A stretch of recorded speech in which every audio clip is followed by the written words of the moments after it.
For the largest part of my life, I have always been searching for a better future.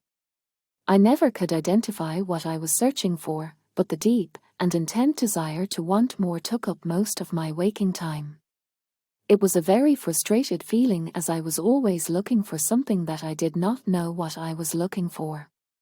I was never satisfied with what I had, no matter how much abundance I had been blessed with.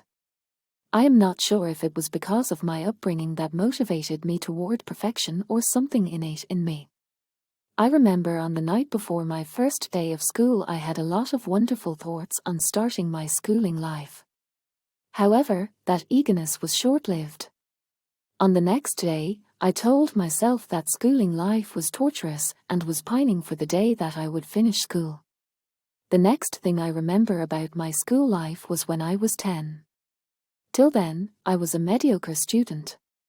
At the age of 10, I remember discussions with my schoolmate regarding our exam results. I remember clearly that I did not want to remain mediocre. And that was it. From then on, I instantaneously moved from average to top performer at school. This was probably my first taste of excellence. And I guess that was the driver for my relentless pursuit for perfection, or excellence. I did not realize that my pursuit of perfection and excellence meant I had become a recluse or an outlier. This was corrected during my college years, where I was more sociable and paid less attention to studies. I can remember always trying to find new ways of making money and trying to have a head start financially on my adult life. Again, this was early indication for my quest to find something better without knowing what I was looking for.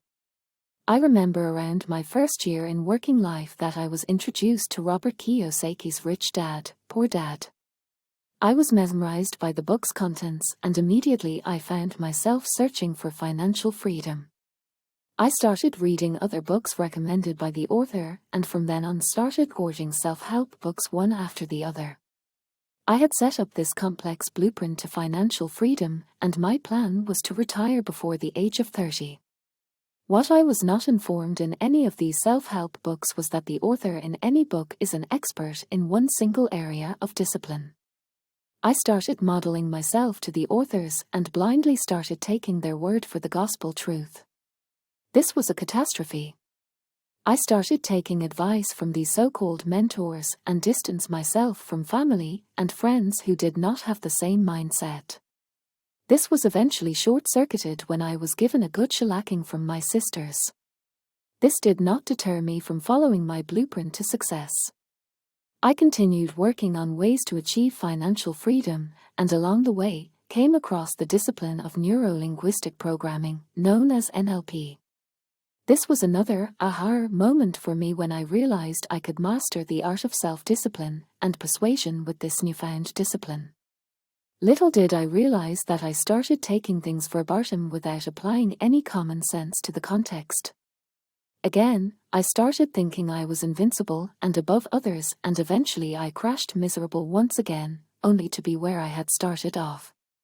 At this point, I had learned a few expensive lessons. 1. In your quest to better yourself, always only take relevant messages from the context. Always apply your mind when intending to decide or a mindset change. 2. Set your long-term goals once and do not focus on them regularly. Only revisit them from time to time. 3. Once your long-term goals have been set, immediately map out the short-term and mid-term goals. Pay very close attention to the short-term goals and keep revisiting them regularly. 4. Never forget or neglect your family and close friends, no matter what your goals are.